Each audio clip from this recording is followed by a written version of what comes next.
Hi guys, welcome back to our channel. Today we have another fun knitting tutorial for you today because we are doing the Fisherman's Rib.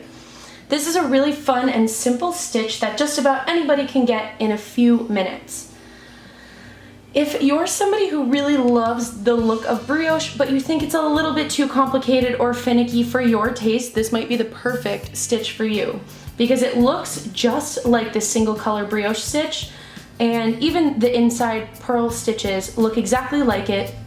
It gives this dimensional texture, but it's so simple. So to get started, you need a couple of materials. Of course, you need your yarn. Today we are using Filatura de Crosa Inca print in color number 104, the pink combination. And we're also using a pair of US 7 or 4.5 millimeter needles. So what I have done to get this already started is cast on 20 stitches, or any multiple of 2 you guys can do. I kept 2 of those for edge stitching, or selvaged edge as some people refer to them, and I have 18 stitches to work with. I cast on the 20 stitches held double end because we actually got the inspiration to show you guys this stitch because it's used in our Linda hat. The Linda hat is an Inca print and Inca wool beanie that uses Fisherman rib stripes to give it some dimensional features. So without further ado, let's get started.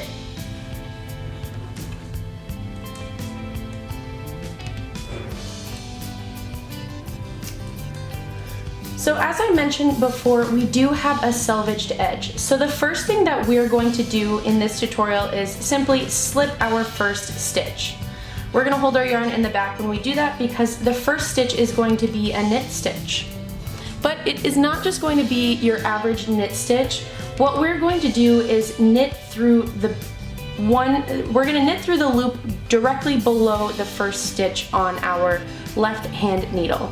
So instead of going like this, like we normally would, we're going to find the little hole, insert our needle, wrap it around, and then we're just gonna drop that stitch off of the needle as we do that.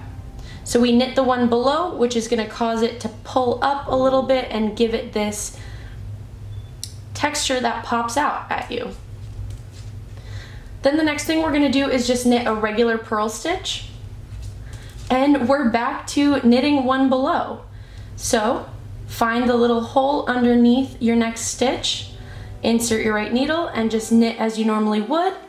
Pop that stitch off and purl. It is really that simple, you guys. We are just going to be knitting one stitch in the loop below and then purling.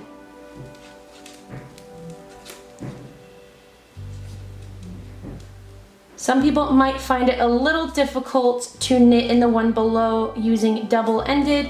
If it is hard for you using 2 strands held together, practice on a bigger yarn. Try something that's a little bit more chunky, and you can really see where that hole is. Practice on sized up needles too. That might also help you because you'll have a little bit more gaps in between all of your stitches. But like I said, guys, this is it. You're just going to repeat the exact same steps on both the front and the back, and you end up with this absolutely gorgeous and textural, squishy, bouncy, beautiful stitch.